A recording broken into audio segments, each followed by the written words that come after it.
Sallallahu Alaihi Wasallam yang kita syafaatnya di yaumul akhir. Alhamdulillah di sela-sela kesibukan masih menyempatkan diri untuk bisa bergabung ya Mbak Sri Daryanti. Alhamdulillah Bu, ini sebentar lagi poliurologi baru memulai, jadi Gak apa-apa, yang penting ini aja ya ya sambil mendengarkan mawon. Nah sambil, menyimak. iya betul. Ya, saya mulai saja. Di sini saya akan menyampaikan terkait dengan hmm, screening tumbuh kembang. Nah, screening tumbuh kembang yang seperti yang sudah pernah kita pelajari yaitu terkait dengan konsep dasar tumbuh kembang. Tumbuh dan berkembang itu hal yang berbeda. Kalau dia tumbuh, dia itu terukur dengan adanya tinggi badan, berat badan. Kalau berkeperkembangan itu diukur dari secara kognitif, kemudian sosial, kemudian komunikasi dan lain sebagainya, seperti yang kita pelajari sebelumnya. Nah, di sini kita akan belajar terkait dengan screening tumbuh kembang pada anak. Nah, pada screening tumbuh kembang pada anak ini itu memiliki adapun kerangka konsep pemantauan tumbuh kembang balita dan prasekolah. Di sini yang pertama adalah stimulasi dan pemantauan tumbuh kembang di keluarga dan masyarakat itu dengan menggunakan buku KIA. Nah, di buku KIA revisi tahun 2024 itu sudah sangat lengkap daripada buku KIA sebelumnya. Di sana sudah akan ada beberapa poin terkait dengan adanya screening, stimulasi, gizi, dan lain sebagainya. Kenapa di situ ada gizi, kemudian ada pola asuh, karena namanya pertumbuhan dan perkembangan itu sangat dipengaruhi dengan gizi, pola asuh, dan stimulasi dari keluarga dan lingkungan. Kemudian ada di sini nanti dari pertumbuhan dan perkembangan anak itu nanti akan ada dua yaitu normal dan tidak normal. Dari normal itu berarti dia sesuai umurnya. Nah, di sini deteksi dini penyimpangan tumbuh kembang pada umur 6, 9, 18, 24, 36, 48, 60, dan 72 bulan di lingkungan kerja puskesmas dengan menggunakan buku SDI DTK. Tapi ini yang menggunakan adalah tenaga kesehatan. Kalau misalnya dari teman-teman sekalian ini kan juga termasuk tenaga kesehatan, tetapi mungkin tidak pada bidangnya sehingga kita tidak menggunakan screening SDI DTK, tetapi cukup menggunakan buku KIA. Hanya saja kita perlu memahami bahwa namanya screening itu ada beberapa alat yang kita gunakan. Salah satunya adalah buku SDI DTK. Kemudian pertumbuhan yang tidak normal nanti akan ditemukan permasalahan tumbuh kembang di umur berapapun itu bisa terjadi, baik di umur 1 bulan, 2 bulan, dan selanjutnya. Deteksi dini penyimpangan tumbuh kembang di lingkungan kerja puskesmas itu dengan menggunakan sama buku SDI DTK. Jadi buku SDI DTK itu untuk mengukur mendeteksi melakukan deteksi dini pada anak-anak. Nanti hasilnya dia normal atau tidak normal. Nah, pertumbuhan normal itu juga ada pertumbuhan yang tidak normal, nanti akan ada rujukan. Ketika pertumbuhan itu dari screening SDI DTK itu dari pertumbuhan ditemukan tidak normal ataupun dari perkembangan tidak normal atau meragukan, maka nanti akan ada rujukan yaitu intervensi dini perkembangan dalam 2 minggu. Yang dimaksud dengan intervensi dini perkembangan 2 minggu yaitu dengan adanya monitoring selama 2 minggu terlebih dahulu. Jadi tidak langsung didiagnosis dia itu mengalami ketidaknormalan pertumbuhan ataupun perkembangan, tapi diintervensi dulu selama 2 minggu. Jangan-jangan dia tidak normal karena tidak pernah diberi stimulasi. Kemudian dilakukan evaluasi ulang setelah 2 minggu diberikan intervensi. Kemudian baru dievaluasi dengan buku SDI-DTK. Kalau normal, oh ternyata kemarin tidak normal, tapi setelah diberikan intervensi 2 minggu, dia menjadi normal, oh berarti sudah. Tapi kalau yang dia dari puskesmas sudah diberi intervensi selama 2 minggu tetapi tidak normal, maka akan dirujuk di puskesmas. Ini adalah bagian alur pemantauan tumbuh kembang balita dan anak prasekolah. Kemudian Gangguan tumbuh kembang sering ditemukan adanya yang pertama gangguan pertumbuhan yang sering terjadi, resiko gagal tumbuh atau at risk of failure to thrive, perawakan pendek, gizi kurang, gizi buruk, kenaikan massa lemak tubuh dini sehingga terjadinya atau disebut juga early adiposit rebound dan obesitas. Kemudian gangguan perkembangan anak yang sering ditemui kalau pertumbuhan ini tadi perawak gizi buruk, gizi kurang, obesitas, kemudian juga perawakan pendek, risiko gagal tumbuh, ini ada di pertumbuhan. Sedangkan di perkembangan anak itu ada beberapa kelainan yang ditemukan atau gangguan yang ditemukan. Kalau dari gangguan perkembangan anak yang sering ditemukan yaitu kelainan bawaan, seperti eh, congenital rubella syndrome atau CRS yang itu biasanya terjadi karena ibunya mengalami apa TORC, ya itu penyakit TORC. Nah, itu adanya CRS. Kemudian yang kedua yaitu bisa terjadinya gangguan bicara dan bahasa. Gangguan bicara dan bahasa ini bisa saja terjadi karena memang ada kelainan atau kurangnya stimulasi. Adanya cerebral palsy, Down syndrome, autis, disabilitas intelektual, kemudian gangguan pemusatan perhatian dan hiperaktif atau GPPH, Global Development Delay atau dan kemudian ada gangguan penglihatan dan gangguan pendengaran.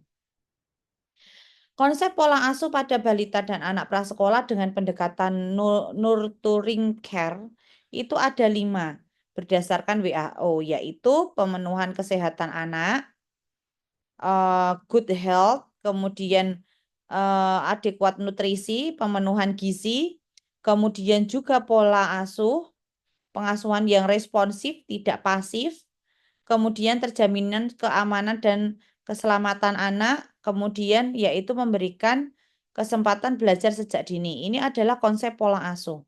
Jadi pola asuh itu tidak hanya kita memberikan perhatian, kemudian kasih sayang, tidak hanya itu, tetapi konsep pola asuh itu harus ada 5 ini minimal, yaitu pemenuhan kesehatan, kemudian kecukupan nutrisi, kemudian pengasuhan yang baik dari responsif dari orang tua, perlindungan dari orang tua dan keluarga, dan juga pemberian kesempatan untuk belajar sejak dini, yaitu stimulasi dini.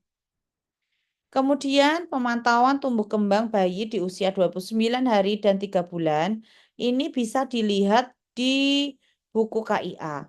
Jadi pada pemantauan tumbuh kembang bayi ini pada usia 23 hari dan 3 bulan di buku KIA itu sebenarnya sudah ada dengan cara apa stimulasinya, yaitu dipeluk, dicium, diayun-ayunkan, diberikan senyum, ditatap matanya, diajak bicara. Kemudian ditirukan celotehannya dan mimiknya, interaksi langsung dan untuk mengenali berbagai suara, bunyi, dan nyanyian. Gantungkan benda berwarna-warni dan berbunyi untuk merangsang. Kemudian meraih, meraba, memegang mainan, angkat kepala, gulingkan kanan kiri dan tengkurapkan. Ini ketika bayi usia 29 hari sampai 3 bulan. Sehingga ketika kita itu memberikan pola asuh yang ada 5 pilar ini, sebenarnya sudah diakomodir di buku KIA 2024 yang edisi revisi. Dia ada cara-caranya. Kalau dulu hanya diberikan bagan, tetapi sekarang diberikan caranya. Oh, bagaimana menstimulasi? Oh, walaupun bayi masih bayi 29 hari sampai 3 bulan usianya, kita juga bisa menstimulasi dengan cara menatap, mencium. Itu sudah salah satu dari stimulasi. Nah, di sini juga ada bayi bisa mengangkat kepala mandiri hingga setinggi 45 derajat. Itu iya atau tidak? Nanti kalau iya dicentang iya. Kalau misalnya menemukan salah satu dari di bawah ini itu tidak tercentang tidak, maka segera dikonsulkan kepada tenaga kesehatan atau bisa dibawa di puskesmas atau fasilitas kesehatan yang lainnya. Nah, ketika usianya sudah berlanjut kembali, nah di usia 3 sampai 6 bulan maka rangsangan atau stimulasi pada bayi juga akan berubah. 3 sampai 6 bulan dia dipeluk, dicium, pandangan mata, senyum, bicara. mencari sumber suara, jadi diberikan icik-icik dari arah yang agak jauh, apakah dia menoleh, kemudian apakah dia itu apa menghampiri atau tidak, bermain ciluba untuk mengenali wajah di cermin, memeluk dan mengayun-ayun, melihat, meraih, mengamati benda kecil, benda bergerak, kemudian mengambil benda kecil, berguling-guling dan duduk. Nah, jadi stimulasinya juga sudah berbeda ketika usia 3 sampai 6 bulan. Ketika ada di sini di buku KIA itu ada yang harus dicentang. Ketika salah satu ini ada yang tercentang tidak, maka dia harus dibawa ke tenaga kesehatan, puskesmas atau fasilitas kesehatan yang lain. Kemudian untuk perawatan bayi usia 6 sampai 9 bulan itu juga ada pemantauan di buku KIA. Ada juga yang sampai 9 sampai 12 bulan. Yang ini semua ada berbeda-beda cara untuk menstimulasi. Sehingga ketika sebelum kita itu bicara terkait dengan screening, maka kita akan membicarakan dulu bagaimana menstimulasinya. Jangan sampai kita melakukan screening kepada bayi yang tidak pernah distimulasi. Jelas nanti hasilnya akan tidak normal. Kemudian ada sampai usia 24 dan sampai 4 tahun. Nah, di buku KIA ini sangat lengkap. Nanti akan saya sampaikan seperti apa buku KIA yang saat ini. Kemudian, ketika kita sudah membahas bagaimana kita menstimulasi, nah yang harus kita juga harus mengetahui yaitu bagaimana pola asuh anak usia 3 sampai 6 tahun. Pola asuh yang harus dilakukan oleh orang tua itu harus saling bekerja sama antara kedua orang tua yang nanti itu akan menjadi contoh bagi anak-anaknya. Kemudian mengajari anak untuk menjaga bagian dari pribadinya seperti alat kelamin, paha, dada, pantat, dan kaki agar tidak terjadi pelecehan. Orang tua membantu anak mengucapkan kata-kata yang benar. Apabila anak berkata yang tidak benar atau kurang tepat, hendaknya orang tua juga meluruskan. Tidak hanya membiarkan tidak apa-apa, itu hanya anak kecil. Tidak seperti itu, tetapi tetap harus meluruskan yang benar seperti apa. Memberikan kesempatan pada anak untuk mengurus diri sendiri. Jadi terkadang kita pengennya cepat-cepat, tetapi kita dengan idealisme kita yang harus cepat, harus rapi, harus bersih, itu akhirnya menghambat anak itu untuk bisa mandiri. Dan kita tidak lebih sering tidak memberikan kesempatan anak untuk mandiri. Nah, ini yang harus kita mulai untuk tidak selalu idealis bahwa semua harus bersih, semua harus rapi, semua harus cepat. Tetapi biarkan anak itu untuk mengeksplor walaupun mungkin berlatihnya di saat-saat kita memang tidak terburu-buru atau bisa di ring waktu yang kita mengalokasikannya untuk mendidik anak agar mandiri.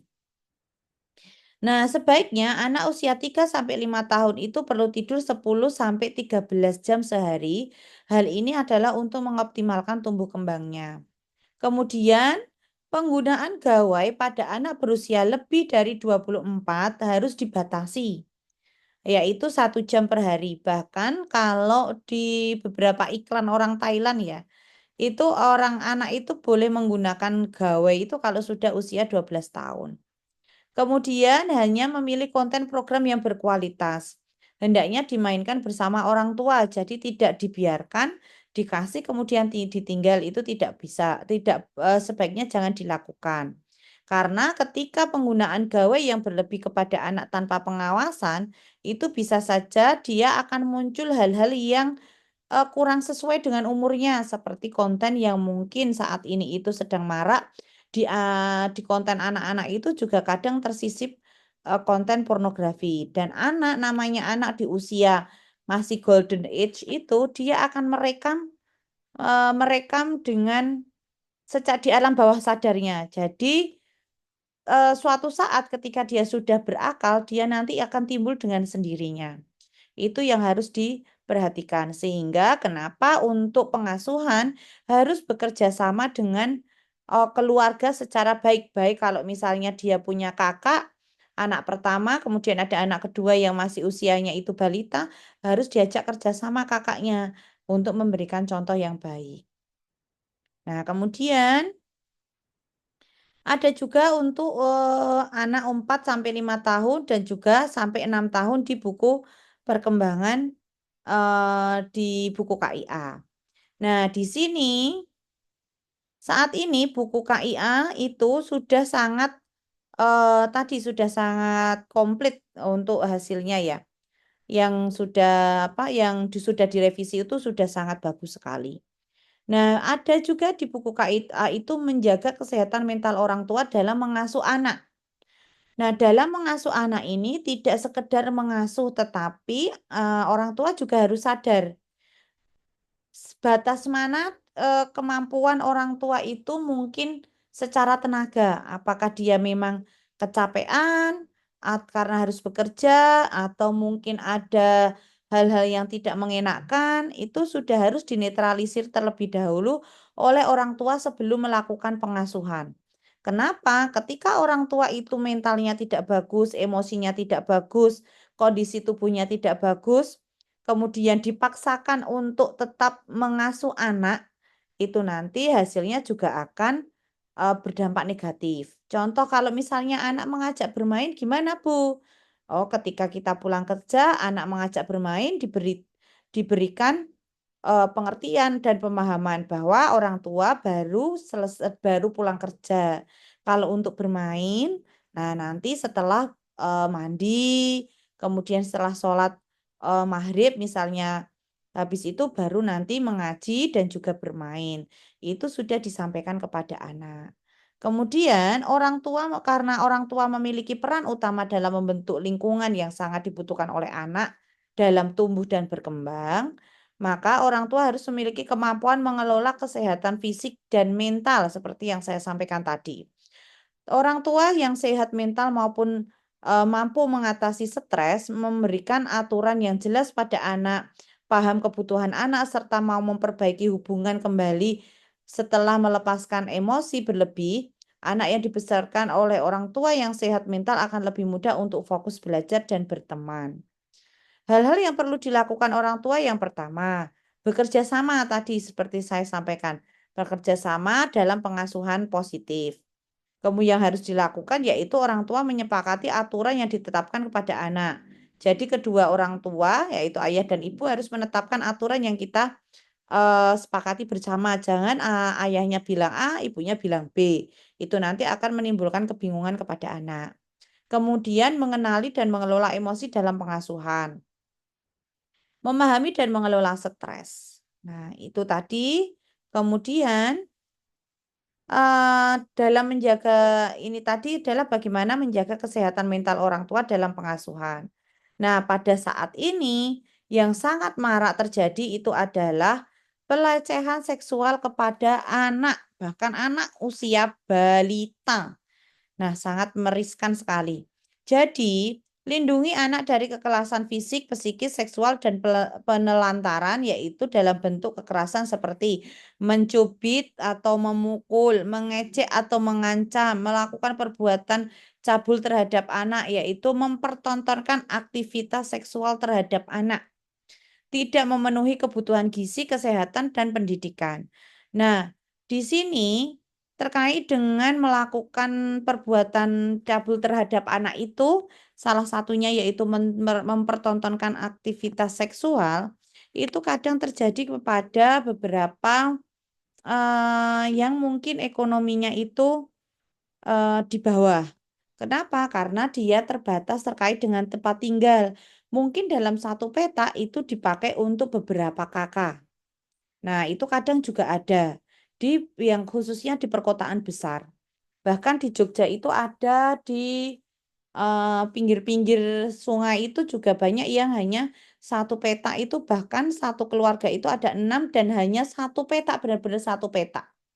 Nah, itu mungkin terkait dengan pola seksualitas untuk kedua orang tuanya itu yang memang perlu kita berikan edukasi. Terkadang dirasa orang tua melakukan aktivitas seksual tetapi di saat anak-anak tidur. Tetapi kita kan tidak tahu ketika anak itu terbangun, kemudian melihat, dan itu bisa saja terpatri dalam ingatannya sampai lama, dan itu bisa merangsang anak itu untuk melakukan hal tersebut. Seperti itu. Kemudian, awas bahaya perlakuan kekerasan seksual dan kejahatan seksual yang dilakukan oleh orang yang dikenal oleh anak. Jadi ketika menitipkan anak itu memang harus hati-hati saat ini. Walaupun itu di keluarga terdekat. Tetap dalam artian kita bisa menjaga salah satunya. Ketika menginap, oh menginap itu di mana? Dan sebaiknya kalau saat ini karena posisinya itu memang benar-benar baru marak, anak ingin izin menginap sebaiknya itu harus eh, didampingi ketika mau menginap di tempatnya nenek, kakek, itu lebih baik memang benar-benar harus benar-benar yang terpercaya terhadap kalau dalam artian bukan kita tidak percaya kepada orang tua, tidak, akan tetapi ada banyak kan orang tua itu tinggal di lingkungan. Nah, kita memang memastikan bahwa lingkungannya aman, kemudian kita juga apa itu namanya komunikasi dengan baik. Nah, ada beberapa kasus itu yang terkait dengan menitipkan anak ya, ada dulu kasus itu di Semarang kalau tidak salah. Itu ada yang dia ada seorang ibu tunggal, kemudian dia itu dekat dengan seorang lelaki, kemudian dia mungkin saking dekatnya karena memang sudah menuju ke pelaminan, akhirnya karena mungkin ada keperluan satu dan lain hal, anaknya itu dititipkan kepada calonnya ini.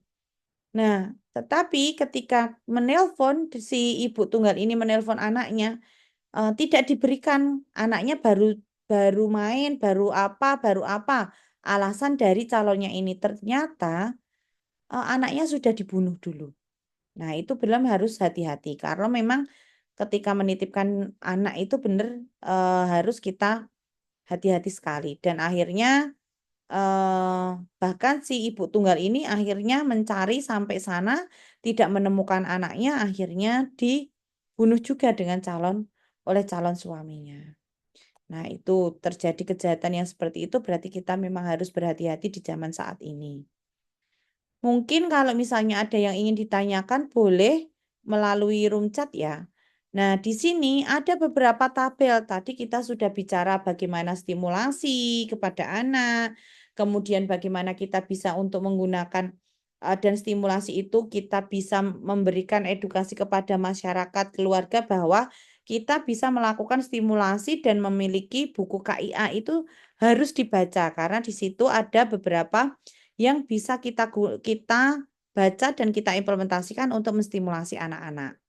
Nah, di sini dan deteksi dini itu, deteksi dini tumbang di tingkat puskesmas itu ada beberapa, yaitu deteksi dini penyimpangan pertumbuhan yang jelas, jelas diukur beratnya, diukur lilanya, diukur berat badan per umur, panjang badan per umur, tinggi badan banding umur, sampai IMT dan lingkar kepala.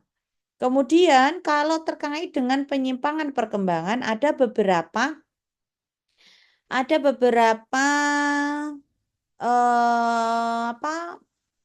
ada beberapa instrumen yang kita gunakan, yaitu ada KPSP dia untuk mengukur perkembangan anak, TDD itu adalah tes daya dengar, kemudian pemeriksaan pupil mata, tes daya lihat atau TDL itu adalah untuk mendeteksi penyimpangan perkembangan. Ada juga deteksi dini penyimpangan perilaku emosional, itu ada KMPE, ada MCAT, dan GPPH. Nah, deteksi dini penyimpangan perkembangan ini kita menggunakan KPSP. Tujuannya adalah mengetahui perkembangan anak apakah normal atau ada kemungkinan penyimpangan. Screening atau pemeriksaan dilakukan oleh tenaga kesehatan, jadi tidak boleh kader atau masyarakat umum. Yang menggunakan KPSP itu adalah tenaga kesehatan. Jadwal screening yang dilakukan KPSP adalah usia 6, 9, 18, 24, 36, 48, 60, dan 72 bulan. Sedangkan TDD deteksi dini penyimpangan pendengaran anak, itu tujuan tes daya dengar adalah menemukan gangguan pendengaran. Nah, ini pernah terjadi juga, anak itu tidak terdeteksi pendengaran bahwa dia mengalami gangguan pendengaran. Baru terdeteksi dia setelah usia sekitar 5 tahun. Jadi ini juga sangat penting ya. Ini kita harus jadwal TDD adalah 3 bulan pada bayi umur kurang dari 12 bulan dan 6 bulan pada anak kurang dari 12 bulan ke atas. Tes ini dilaksanakan oleh tenaga kesehatan, guru TK terlatih, tenaga PAUD terlatih, dan petugas terlatih. Tenaga kesehatan mempunyai kewajiban memvalidasi hasil pemeriksaan tenaga lainnya. Kalau bayi kita coba untuk ada yang memanggil dengan namanya menengok atau tidak. Kok sampai tidak menengok dari beberapa kali kecuali tapi ketika kita memanggil anak baru fokus ya, baru fokus tidak melakukan apa-apa, tidak melihat TV dan lain sebagainya.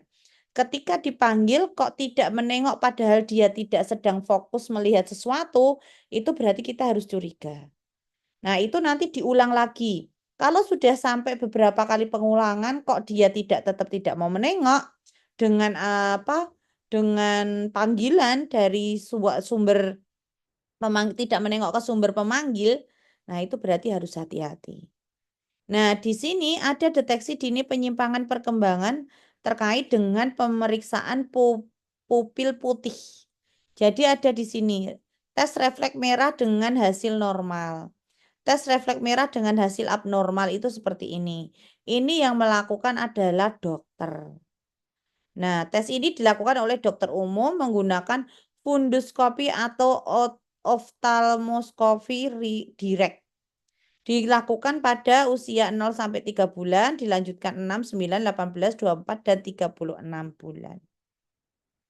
Kemudian ada deteksi dini daya lihat, yaitu tes daya lihat TDL, tes daya lihat ya betul TDL.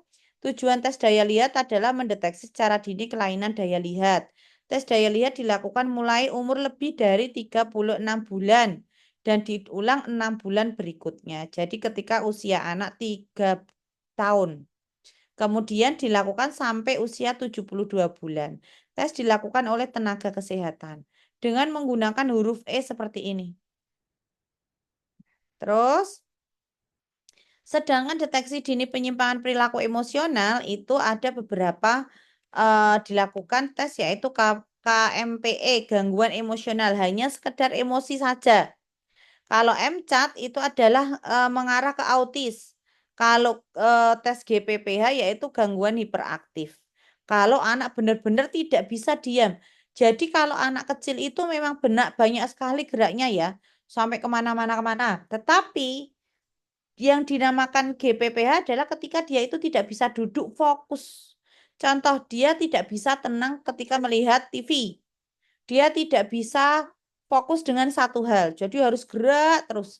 Nah, itu adalah GPPH. Jangan semua anak kecil yang aktif dibilang GPPH.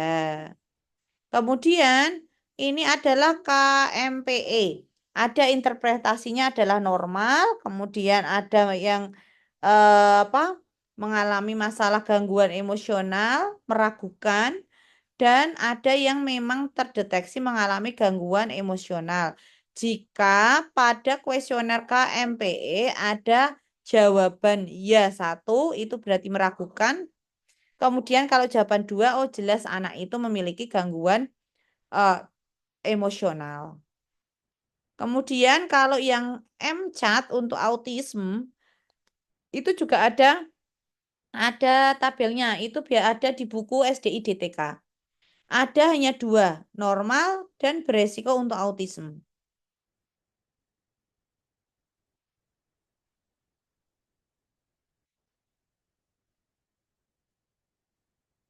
Kemudian untuk GPPH itu juga ada di sini, yaitu ada normal, meragukan, kemudian kemungkinan GPPH ini juga ada kuesionernya.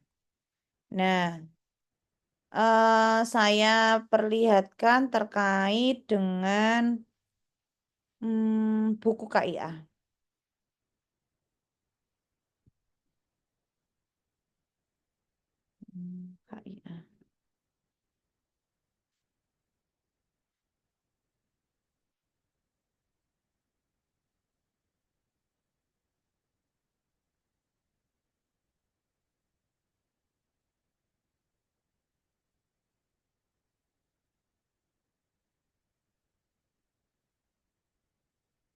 Nah, di buku KIA itu ada yang saat ini buku KIA itu sudah sangat lengkap di sini.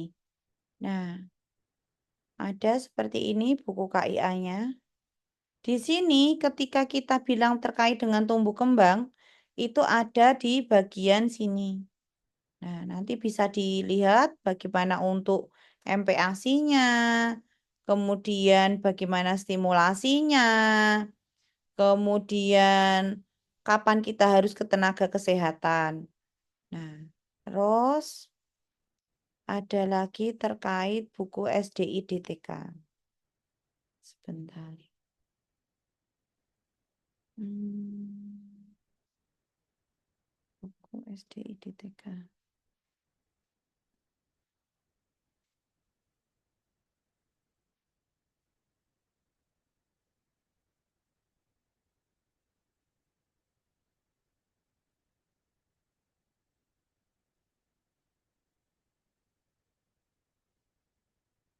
Hmm, hmm, hmm, hmm, hmm.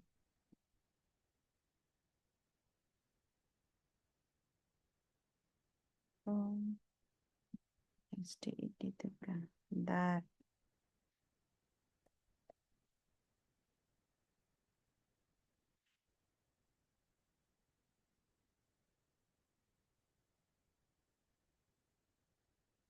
Nah, di sini ada buku SDI-DTK. Tadi yang seperti saya sampaikan terkait dengan apa itu KPSP itu bentuknya akan seperti ini. Dia usia 3 sampai 5 bulan. Oh, motorik kasarnya harus bisa apa saja, itu namanya KPSP. Dia harus bisa bicara apa. Itu kalau di KPSP untuk screening. Kemudian juga ada ketika dia red flag atau ada gangguan itu kalau apa aja di sini ada. Kemudian juga ada terkait dengan kuesionernya. Nah, hmm,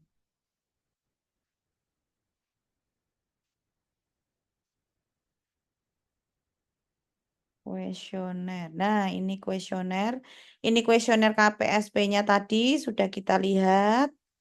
Kemudian ini terkait dengan instrumen instrumen tes daya dengar itu ada instrumennya, tapi yang boleh hanya tenaga kesehatan seperti dokter tadi yang seperti saya sampaikan. Kemudian ada juga untuk mata itu dokter. Kemudian tes daya lihat itu juga dokter. Nah, yang di sini itu adalah perilaku emosional. Perilaku emosional itu dengan KMPE itu ada 14. 14 pertanyaan.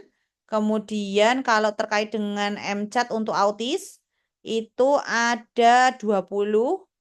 Kalau ada tidak yang bilang ya, itu berarti kita harus sudah hati-hati. Berarti dia untuk kemungkinan terjadi autis. Kemudian GPPH ada 10. Seperti tidak kenal lelah, mudah menjadi gembira, mengganggu anak-anak lain, gagal menyelesaikan kegiatan yang telah dimulai, rentang perhatian pendek, menggerak-gerakkan anggota badan dan kepala secara terus-menerus, kurang memperhatikan, mudah teralihkan. Permintaannya harus segera dipenuhi, mudah menjadi frustasi, sering dan mudah menangis, suasana hatinya mudah berubah, ledakan kekesalan, tingkah laku implosif dan tak terduga. Nah, mungkin dari saya itu yang bisa saya sampaikan. Mungkin kalau ada, sepertinya karena memang baru ada kegiatan, ada yang ingin ditanyakan, boleh, monggo. Ada Bu Sri? Ya Bu, terima kasih atas ilmunya gitu. Terus untuk yang saya tanyakan ini tak Bu, kan kalau dulu KIA itu tadi nggih, tapi kalau Nggih. sekarang jadi buku SIDTK gitu. Oh, bukan, Bu. Jadi kalau dulu itu buku KIA masih, hanya Oh saja Mas. ada revisi. Iya, Oh, ada revisi yang tahun 2024 sekarang yang terbaru. Kemudian mm-mm. Ada tambahan. Jadi tidak menggantikan, tetapi ada tambahan buku SDIDTK, tapi hanya untuk tenaga kesehatan. Nah, itu adalah untuk melihat bagaimana pertumbuhan dan perkembangan dari anak. Di situ nanti ada banyak tes yang seperti saya sampaikan tadi. Ada Hmm. tes KPSP, ada KMPE, ada MCAT, kemudian ada GPPH, macam-macam. Nah, mungkin karena kita itu ada di tenaga kesehatan dan pelayanan, itu nanti ketika ada seperti itu diarahkan saja untuk ibu itu apa untuk membaca lagi buku KIA-nya. Oh, Itu gitu. sebenarnya sudah ada screening-screeningnya. Oh, Jenje. Saya kira itu ada pengganti gitu, tapi kok kemarin aku masih masih melihat apa ya kalau ibu-ibu mau ke posyandu itu masih bawa Pakai, KIA. iya betul. Jen. Hanya saja itu kadang buku KIA-nya itu tidak dimaksimalkan untuk dibaca dan jadi dikira kalau buku KIA itu oleh ibu-ibu sekalian atau masyarakat sekalian itu hanya untuk ibu hamil saja. Dan Oh, hanya gitu. untuk mengukur atau menimbang berat badan dan tinggi badan anak. Padahal di situ bagaimana pemenuhan nutrisi, bagaimana stimulasi, apakah anaknya itu mengalami gangguan perkembangan atau pertumbuhan atau tidak, itu sebenarnya ada semua. Oh gitu. Soalnya untuk apa ya pengalaman pribadi lah ya. Kalau Nggih, pengalaman pribadi itu biasanya anak itu kalau sudah selesai sampai pada campak misalnya, itu kan ya, 9 bulan. Ya. Nah, setelah itu paling-paling dibikin maksimal itu usia anak 2 tahun itu sudah iya. ya Nggak tahu di ini. mana bukunya ya, Bu. Gitu. Nah, saya kira itu apa pengganti itu tadi SIDTK itu kan lebih komplit karena itu tadi sebelum apa ya istilahnya kalau mau screening di situ sudah ada panduannya gitu Ya, nggih berarti. nggih. Tapi tidak menggantikan buku KIA. Buku KIA masih Ya. ada. Hanya Oh, saja buku SDIDTK itu hanya untuk men-screening, tapi itu panduan untuk tenaga med. kesehatan, medis. Ya, kita, saya di sini hanya mengenalkan terkait bahwa ini loh, ketika tumbuh kembang itu juga ada screeningnya. Nah, screeningnya pakai SDIDTK itu yang di situ sudah komplit, insya Allah. Oh iya. Terima kasih Bu penjelasannya. Ya, terima kasih Bu Sri Daryanti. Dan saya ucapkan terima kasih sekali kepada Ibu Sri Daryanti dan Mbak Yempi Kale yang pada saat ini memang sedang ada ibadah. Mungkin dari saya cukupkan. Kita akhiri. Semoga sukses selalu.